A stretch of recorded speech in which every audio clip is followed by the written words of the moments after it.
So off the top of the show today, we asked for your reaction to Will Smith smacking Chris Rock at the Oscars last night. And you had a lot to say about it. I had a lot to say about it too. Let me just sum it up by saying, in my opinion, no matter what the circumstances, how bad the joke, whatever the hard feelings may be between them, violence should never be the answer. But like I said, we all react differently and we all bring our own personal experience into it. When I can't make sense of things, I sometimes turn to my friend Myrna to make things clearer. What does that smack tell us about Will Smith? Are there greater implications? MYRNA LASHLEY is an associate professor of social and transcultural psychiatry at McGill. Thank you so much for your time today, Myrna. Thanks for having me, Natasha. Nice to see you again. Talk to you again. Always good to talk to you. What's your reaction to what happened last night? I thought it was horrible on many, many levels. If you go through the events, the funny thing is I had been watching the Canadians game and it finished just before the slap, so I turned on and saw it. But here's the thing. Will Smith was laughing before he saw Jada's face. Mm-hmm. So he laughed at the bloody joke. The other thing is Jada, on her Red Table Talk, has been monetizing this stuff. Everybody knows she has alopecia. She's been talking about what's been going on in her private life. Their whole marriage is out there. Everybody knows. The third thing, when you slap a black man in the face, one black man slapping another, you just called him the N-word.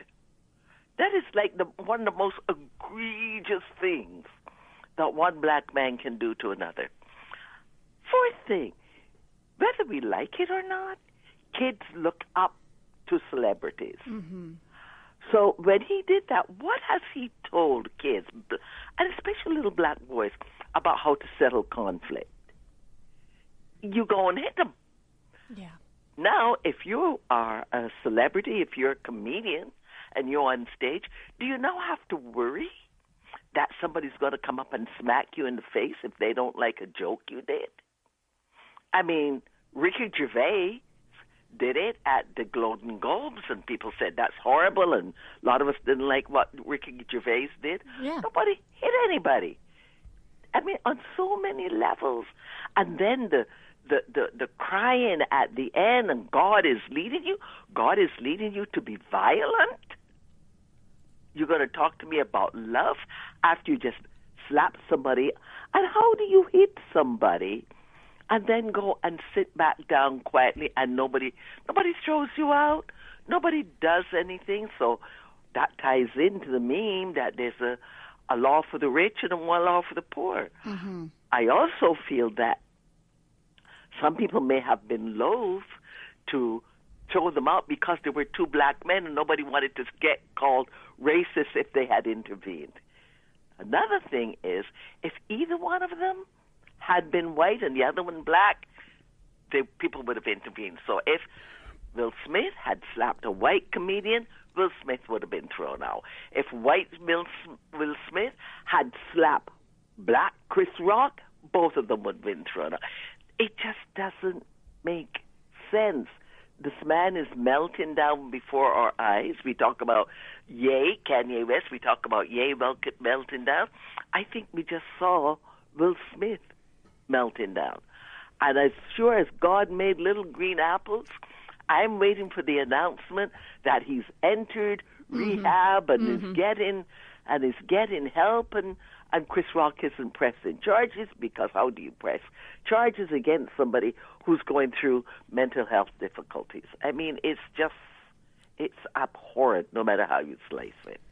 Sorry for the long-winded answer. No, it was, Myrna, are you kidding me? We hang on your every word. But, we know Will Smith has struggled with alcoholism in the past. Does that make this end? If he comes out with that statement, then everything's okay? It just goes away? It's never okay. Also, women, Jada is a strong woman and a strong businesswoman. This woman has her own business. She's not some shining, some wilting flower. She can defend herself if she felt that upset. Look, I have alopecia, okay? I've had alopecia now for a few years. I have alopecia, and I'll say why I have alopecia. I have alopecia because we've talked about different perspectives of beauty. A lot black women, we put a lot of chemicals in our hair and everything to straighten it to fit into the norm of beauty, of the white norm of beauty. Mm-hmm. And that thing damaged my scalp. So I have a patch of alopecia. What I did, I keep my hair very, very short now, and I dye it to get the color to blend in with the rest of with what's left. And it's very known within the black community. Alopecia is known. It's one of the things that affects the black community. I have traction alopecia, but you can get it from braiding your hair too tightly with the cornrows and putting, artificial braids that are too heavy on your hair. Because our hair cannot carry that weight. It's not made to carry that weight. It's really made to be tight against our scalp. But we've been sold these messages of beauty, and people put these chemicals in their hair. I admit, that's what I did when my self-esteem wasn't where it should be. Now I wouldn't put that in my hair. But, yeah, lots of people have alopecia. And she has been very outspoken about it, and I feel like she's tried to turn it into an empowerment moment, and I feel, you tell me what you think, but in that moment, I almost feel like Will Smith, in trying to defend her, took away some of her power. Exactly. He took away her agency. Precisely. He turned her into this weak vessel that has to be protected. And as I said, he laughed.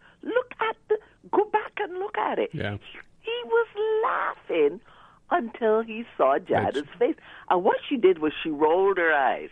And I don't know if he got it in his head, like, we're going through this rough stuff right now, and the last thing I need is for her to be mad at me when we go home. So I'm going to run up there and I'm going to do this thing. And if you saw them before he went to accept his Oscar, she actually leaned over and talked to him and said to him, "You got to apologize." Oh, I did not just see that. Yeah, go back and look at it. Wow. Okay. And so what the heck? Exactly what the heck. I was just going to ask Myrna, you talked about you wouldn't be surprised if we found out the next thing he does is say he's going to rehab. Can he recover from this? Oh, look, it's Hollywood. Yeah. I've had people who are in acting that I've worked with. It's Hollywood. I think he will recover because what you've got is this kind. I don't think the split is 50-50 from what I'm reading, but you've got a lot of people who are supporting him and say he protected his woman and he was being disrespected. Yeah. But people who know what that slap means culturally, or people who are concerned about bringing about a coexistence or co-construction of what it currently exists. I mean, my feeling is I want to dismantle what's going on and have us all work together to co-construct a new reality in which we are all dealing with equity and true inclusion. People like that, there's very little forgiving here. But if he can show that this happened because he's going through, mental health difficulties, forgiveness can be part of it. Okay. Because who wants to harm someone who's having mental health difficulties? Absolutely. I should let you know, I'm just seeing now, the Academy actually has now come out and condemned Will Smith's actions, and they said today, we condemn the actions of Mr. Smith at last night's show, and we are launching a formal review. Yeah, launching a formal review. So we'll see what comes of that. That's right. Because last night all they said was, we don't condone violence. Right. But I think they're getting so much pushback, and a lot of the comedians are really frightened. And rightly so. Sure. Kathy Griffin said, do we have to hire people to protect us while we're on set? I mean, and the other thing about comedians, Ricky Gervais has said some really horrible things. And they used to have a comedian that died, last year or the year before, that I absolutely despise. I would turn the channel whenever he came on. And that was Don Rickles. Just the mean-spiritedness of it, but exactly. Different era, different time, but he was the insult comic. Myrna, we're out of time. I thank you so much for your perspective. Very much enjoyed it, and thanks again for making yourself available. Have a good one.